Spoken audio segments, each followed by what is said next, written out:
సిద్దిపేట జిల్లా హుస్నాబాద్ అంబేద్కర్ చౌరస్తాలో ప్రధాన రహదారిపై బైఠాయించి గిరిజనులు రాస్తారోకో చేపట్టారు. ఎస్టీ జాబితా నుండి బంజారా లంబాడీలను తొలగించాలని సుప్రీంకోర్టులో పిటిషన్ వేసిన కాంగ్రెస్ నాయకులు తెల్లం వెంకట్రావు, సోయం బాపురావుల వైఖరిపై ఆందోళన వ్యక్తం చేశారు. వారి ఫోటోలతో కూడిన ఫ్లెక్సీని చెప్పులతో కొట్టారు. భారతదేశ స్వతంత్రం కోసం మొదట పోరాటం చేసింది బంజారాలని గిరిజన నాయకుడు మాజీ జెడ్పీటీసీ బిల్ నాయక్ తెలిపారు.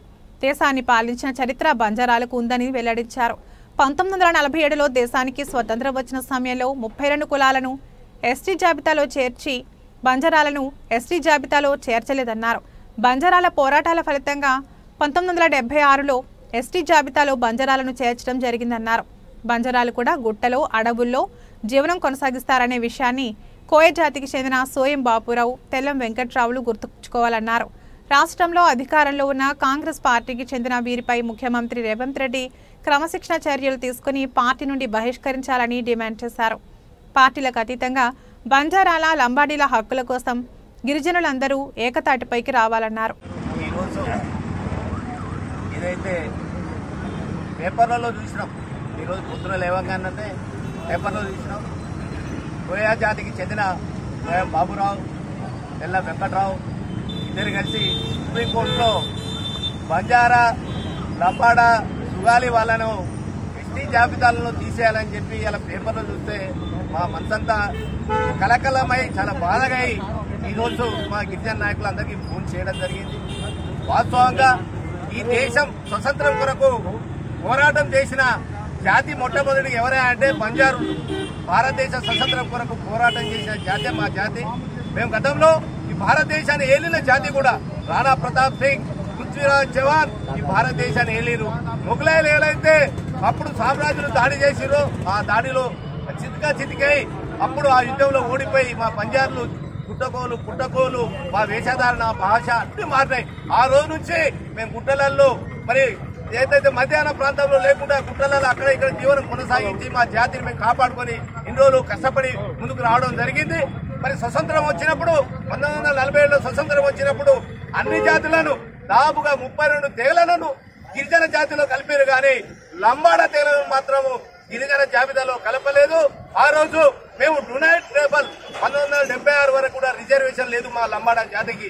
మా నాయకులు ఆ రోజు పోరాటం చేసి అప్పుడు ఉన్న ప్రధానమంత్రి మరి ఇందిరాగాంధీ గారి హయాంలో మరి మా గిరిజనులందరూ పోరాటం చేసి అప్పుడు మా బాధలను, మా గిరిజనుల యొక్క విషయాలను తెలియజేసి మా జాతి, మా కట్టు కొట్టు, మా జీవన విధానం కూడా ప్రధానమంత్రి దృష్టి తీసుకుపోయి అప్పుడు రాజ్యాంగ పరంగా షెడ్యూల్లో చేసి మాకు రిజర్వేషన్ 1976లో వచ్చింది. బిడ్డ ఇప్పుడు మీరు చేస్తా ఉన్నారు తుడుం దెబ్బ అని చెప్పి గిరిజనుల మీద, మా లంబాడుల మీద దాడి చేస్తా ఉన్నారు. మీరు గుట్టలు, మేము కూడా గుట్టలనే ఉంటాను. మాకు కూడా జీవన ఉపాధి లేక మేము చాలా మంది వలసలు పోయి బతికే పరిస్థితిలో ఉన్నాము. కానీ మీరు అడవిలో ఉండి మీ లంబాడోళ్ళు మా యొక్క రిజర్వేషన్ దోచుకుంటారు, మాకు అడ్డం వస్తుందని చెప్పి కుట్రతోటి, కుతంగాలతోటి వెనక రాజకీయ పార్టీలు ప్రోత్సహిస్తా ఉంటే వీళ్ళు దాడి చేస్తా ఉన్నారు. ఈ సందర్భంగా తెలియజేస్తా ఉన్నాం, ఏ రాజకీయ పార్టీ ప్రోత్సహించి లంబాడా మీద ఉసిగొల్పే ప్రయత్నం చేస్తుందో రాబోయే రోజుల్లో లంబాడా జాతి ఏకమై ఆ పార్టీలను భూస్థాపితం చేయడానికి మేము సిద్ధంగా ఉన్నాం. వెనకాడం గిరిజనులందరూ ఏక తాటిపై వస్తాం. బిడ్డ జాగ్రత్త. స్వయం బాబురావు, అలాగే సార్ ఈయనే తెల్ల వెంకట్రావు ఈ రోజు కాంగ్రెస్ పార్టీలో ఉన్నారు. మరి వాళ్ళ మీద క్రమశిక్షణ చర్య తీసుకోవాలి. ఒక పార్టీ అధికార పార్టీలో ఉండి ఒక జాతిపై చూపించడం ఎంతవరకు కరెక్ట్ అని చెప్పి ఈ సందర్భంగా ముఖ్యమంత్రి రేవంత్ రెడ్డి గారు వాళ్ళపై చర్య తీసుకోవాలి. లేకపోతే ఈ తెలంగాణలో గిరిజనులమంతా, లంబాడమంతా ఏకమై రాష్ట్ర ప్రభుత్వం గాని కేంద్ర ప్రభుత్వం మీద గాని తప్పకుండా మేము ప్రత్యక్షంగా దాడులు గాని, భౌతికంగా గాని, ధర్నాలు గాని, మా ఉద్యమం, మా రిజర్వేషన్ మాకు దక్కేదాకా పోరాటాలు చేస్తామని చెప్పి ఈ సందర్భంగా ప్రభుత్వాలకు హెచ్చరిస్తా ఉన్నాం. దయచేసి ఏ ప్రోగ్రాం ఇచ్చినా గిరిజన లంబాడా జాతి సోదరులందరూ ఒక తాటిపై రావాలి. పార్టీలకు అతీతంగా మనకు పార్టీలు లేవు.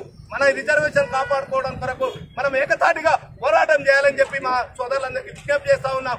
రాబోయే రోజుల్లో ఒక ఫోన్ కాల్ వస్తే ఒక మెసేజ్ తోటి గతంలో ఇట్లనే కుటుంబ దేప చేసినప్పుడు హైదరాబాద్ లో 25 లక్షల మంది జమ అయిన ఖాళీ ఫోన్లు, మెసేజ్ల మీద ఆ యొక్క స్ఫూర్తి మన గిరిజనలో ఉంది. కాబట్టి రాబోయే రోజుల్లో కూడా అదే స్ఫూర్తిని మనం కొనసాగించాలి. గిరిజనులందరూ ఏకతాటిపై పార్టీలకు అతీతంగా ముందుకు పోయి మన ఉద్యమాన్ని రాబోయే రోజుల్లో రాష్ట్ర నాయకత్వంలో కూడా ఒక పిలుపు రావచ్చు. ఆ పిలుపుని మనం ఫాలోఅప్ చేద్దామని చెప్పి సందర్భంగా విజ్ఞప్తి చేస్తూ స్వయం బాబురావు గారిని వాళ్ళు వేసిన కేసుకు అవసరమైతే మనం కూడా ఏకతాటిపై న్యాయ పోరాటం చేయడానికి సుప్రీంకోర్టుకు వెళ్ళడానికి కూడా గిరిజనులు వెనకాడరని చెప్పి ఈ సందర్భంగా తెలియజేస్తూ జై సేవ.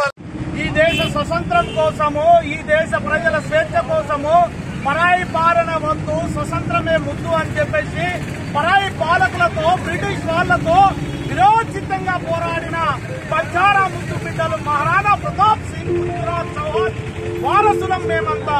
ఇవాళ ఈ దేశంలో ఉన్న బంజారా ప్రజలంతా వారి వేషాధారణ, వారి భాష, ఆశ, మాట విధానము, వారి వస్త్రాధారణ, వారి కట్టుబొట్టు ప్రత్యేకంగా ఉండడం ద్వారా ఈ సమాజానికి కొంత వ్యతిరేకంగా ఉండడం ద్వారానే ఆ రోజు డాక్టర్ బిఆర్ అంబేద్కర్ గారు భారత రాజ్యాంగంలో 5వ షెడ్యూల్ 6వ షెడ్యూల్లో వీరికి ప్రత్యేక ప్రతిపత్తి ఉండాలి, వీరికి ప్రత్యేక హక్కులు ఉండాలని చెప్పేసి ఆర్టికల్ 342 ప్రకారం ఈ బంజారాలను షెడ్యూల్ ట్రైబల్ గా గుర్తించి ఎస్టీలుగా గుర్తించడం జరిగింది.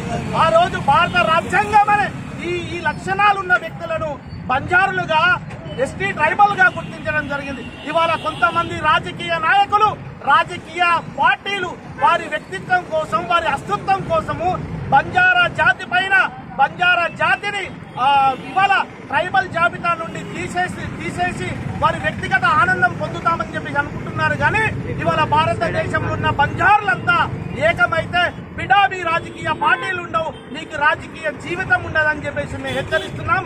ఇవాళ బంజారుల పైన జరుగుతున్న దాడిని ఇవాళ బంజారా లోకమంతా ఏకమై ఖండిస్తేనే రాబోయే తరాలకి మనం మంచి భవిష్యత్తుని అందించగలుగుతామని చెప్పి తెలియజేసుకుంటున్నాను. దాంతో పాటు ఇవాళ భారత రాజ్యాంగం గుర్తించిన విధంగా మేము ట్రైబల్ గా, ఎస్టీ జాబితాలో మేము ఉన్నాం.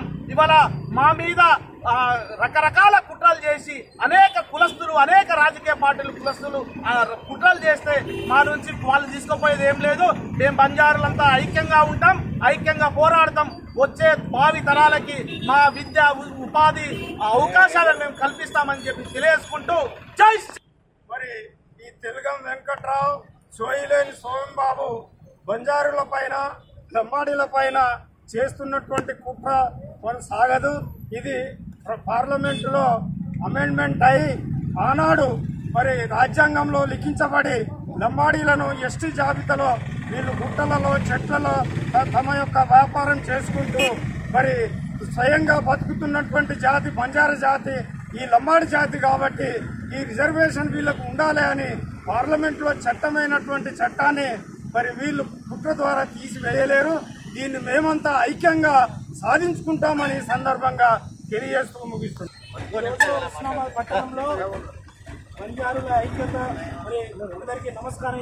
ధర్నా కార్యక్రమాన్ని చేసినటువంటి అందరికీ, ఈ దేశంలో మా బంజారుల స్థితిగతుల మీద అధ్యయనం చేసి ఆనాటి స్వర్గీయ శ్రీ ఇందిరాగాంధీ పుణ్యమాన మేము ఎస్టీ జాబితాలో చేర్చడం జరిగింది. అలాంటి ఇందిరాగాంధీ పుణ్యమాన చేరడం మరి రాష్ట్రంలో చూసుకుంటే ఈ రాష్ట్రంలో సుమారు 3 లక్షల జనాభా లేని కోయ, కోండు జాతులను మా ఎస్టీ జాబితా నుంచి మమ్మల్నే లంబాడి జాతిని తీసేయాలని కుట్ర పన్నుతున్నారు. తక్షణమే ఈ రాష్ట్ర ప్రభుత్వాన్ని మేము గిరిజనుల తరఫున విజ్ఞప్తి చేస్తూ ఉన్నాం. స్థానిక ఎమ్మెల్యే అయినటువంటి ఆ ఎమ్మెల్యేను వాటి యొక్క తెలుగం వెంకట్రావు ఎమ్మెల్యే సభ్యత్వం రద్దు చేసి స్వయం బాబురావు దేశద్రోహం సెక్షన్ కింద కేసు పెట్టి నమోదు చేయాలి. ఈ ప్రాంతం నుంచి తరిమి కొట్టాలి వాళ్ళను. ఈ ప్రాంతం ఆత్మగౌరవం, మా లంబాడీల మీద ఆత్మగౌరవం నింపాలంటే వాళ్ళ తక్షణమే చర్య, క్రమశిక్షణ కమిటీ వాళ్ళపై తక్షణమే చర్య తీసుకోవాలని, లేని ఎడల మేము అందరం అఖిలపక్షం ఏర్పాటు చేసి తక్షణమే వాటిపైన రాబోయే తరంలో ఆందోళన చేస్తామని ఈ సందర్భంగా తెలియజేస్తూ మరి ముందు కార్యాచరణ ముందు ఉంటుందని తక్షణం తెలియజేస్తూ ఈ అవకాశం